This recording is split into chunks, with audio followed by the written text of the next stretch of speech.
नमस्कार। प्रादेशिक समाचार के साथ मैं पूनम किरकेट्टा। पहले मुख्य समाचार। प्रधानमंत्री नरेंद्र मोदी ने आज प्रधानमंत्री राष्ट्रीय बाल पुरस्कार विजेताओं के साथ किया संवाद। 11 बच्चों को असाधारण उपलब्धियों के लिए किया गया था पुरस्कृत। परीक्षा पे चर्चा के लिए इस वर्ष 38 लाख से अधिक विद्यार्थियों ने कराया पंजीकरण। केंद्रीय शिक्षा मंत्री ने कहा 50% अधिक विद्यार्थियों ने दिखाई है दिलचस्पी। मुख्यमंत्री हेमंत सोरेन ने चाईबासा में की समीक्षा बैठक।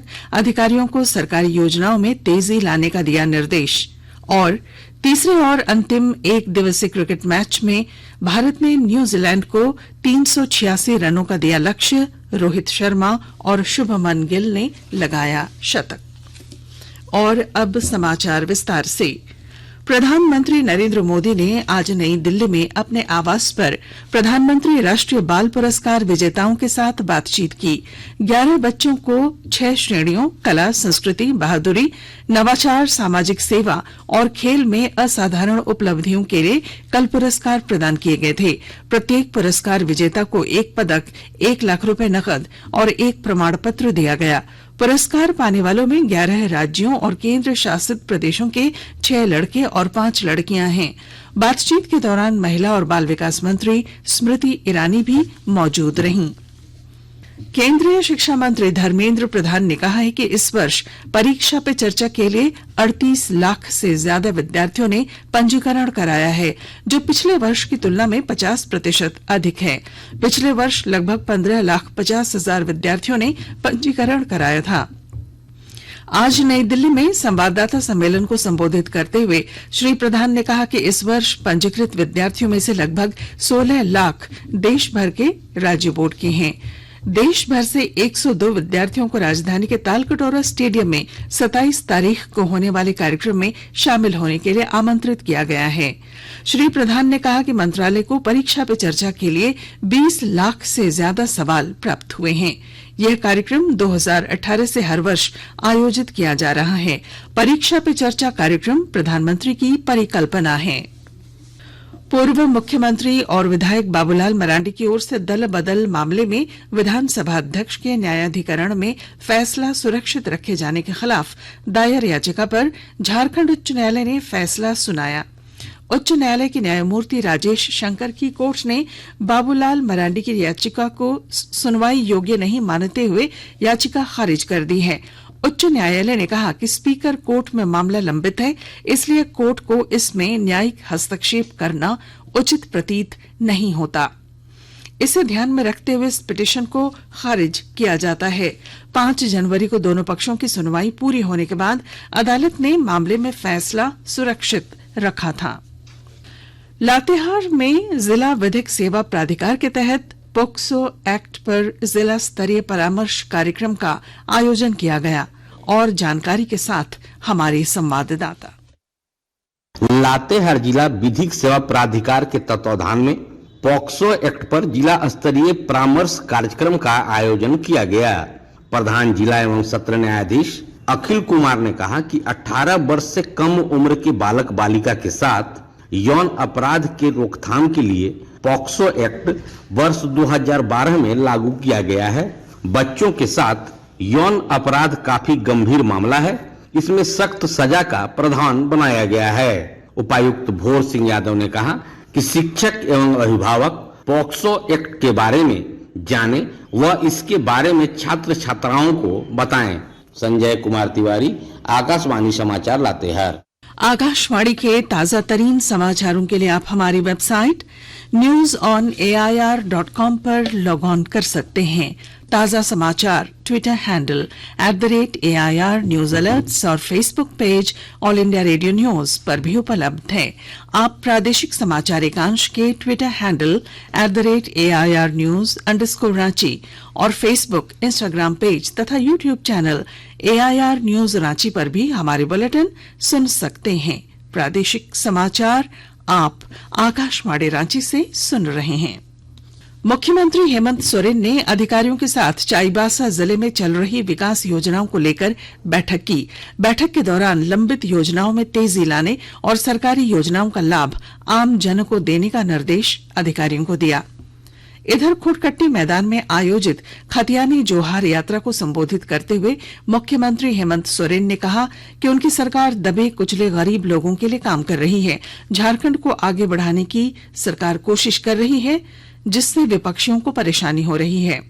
उन्होंने कहा कि 2024 में उनकी सरकार को चुनौती मिलने वाली है, लेकिन वे विपक्षियों की मंशा को कभी पूरी नहीं होने देंगे।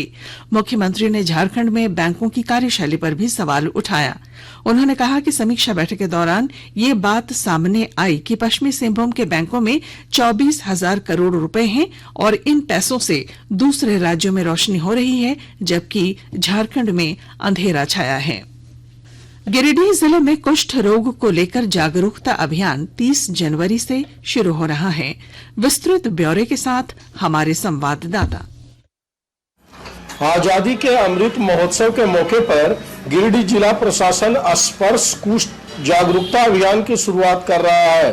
गिरिडीह के उप विकास आयुक्त शशि भूषण मेहरा ने समाहरणालय सभागार में कुष्ठ रोग के उन्मूलन के लिए लोगों को प्रतिज्ञा कराया। गिरिडीह में 30 जनवरी से स्पर्श कुष्ठ जागरूकता अभियान चलाया जाएगा। उप विकास आयुक्त शशि भूषण मेहरा ने बताया कि कुष्ठ रोग से लड़कर इस बीमारी को समाप्त किया जा सकता है। उन्होंने बताया कि इस बीमारी से पीड़ित व्यक्ति से छुआछूत करने की जरूरत नहीं है। रमेश प्रभाकर, आकाशवाणी समाचार, गिरिडीह। पश्चिमी सिंहभूम के गोइलकेरा प्रखंड अंतर्गत कुरकुटिया गांव के पास आज आईईडी ब्लास्ट में एक युवक घायल हो गया।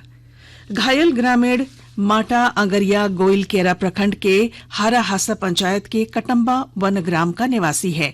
घटना के बाद गोइलकेरा पुलिस के सहयोग से घायल युवक को गोइलकेरा सामुदायिक स्वास्थ्य केंद्र लाया गया, जहां उसकी स्थिति को देखते हुए उसे चाईबासा रेफर कर दिया गया है। गढ़वा वन प्रमंडल दक्षिणी वन क्षेत्र अंतर्गत चिनिया थाना क्षेत्र में अपने झुंड से बिछड़ा एक हाथी लगातार 15 दिनों से उत्पात मचा रहा है। कल रात हाथी चिरका गांव में घुस आया और उसने गांव में एक घर की दीवार गिरा दी और घर में रखे अनाज को भी नुकसान पहुंचाया है। मौसम केंद्र रांची ने गणतंत्र दिवस के लिए विशेष पूर्वानुमान जारी किया है।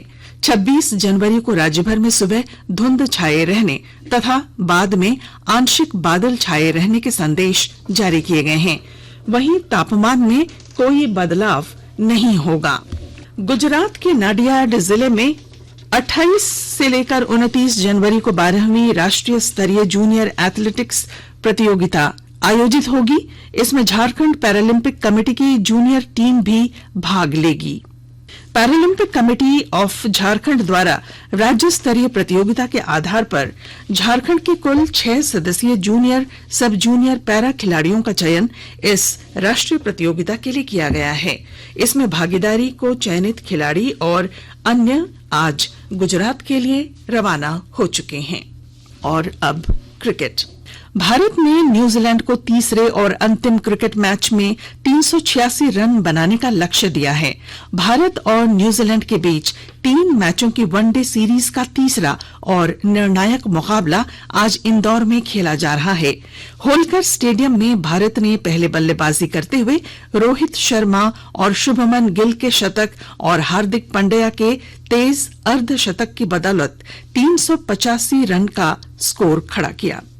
न्यूजीलैंड ने टॉस जीतकर पहले फील्डिंग करने का फैसला किया। रोहित और शुभमन गिल ने पहले संभलकर खेला, बाद में तेजी से बल्लेबाजी करते हुए ओपनिंग में दोहरी शतकीय साझेदारी उन्होंने की। रोहित ने 1100 दिन बाद वनडे में शतक पूरा किया। अंतिम समाचार मिलने तक न्यूजीलैंड ने 18 ओवर में 2 विकेट खोकर 130 रन बना लिए हैं। और बुलेटिन के आखिर में मुख्य समाचार। प्रधानमंत्री नरेंद्र मोदी ने आज प्रधानमंत्री राष्ट्रीय बाल पुरस्कार विजेताओं के साथ किया संवाद। 11 बच्चों का असाधारण उपलब्धियों के लिए किया गया पुरस्कृत। परीक्षा पे चर्चा के लिए इस वर्ष 38 लाख से अधिक विद्यार्थियों ने कराया पंजीकरण। केंद्रीय शिक्षा मंत्री ने कहा 50% अधिक विद्यार्थियों ने दिखाई है दिलचस्पी।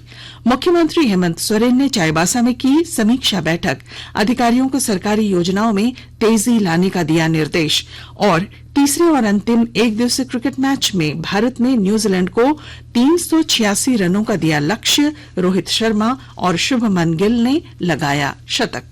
और इसके साथ ही आकाशवाणी रांची से प्रादेशिक समाचार का ये बुलेटिन समाप्त हुआ। नमस्कार।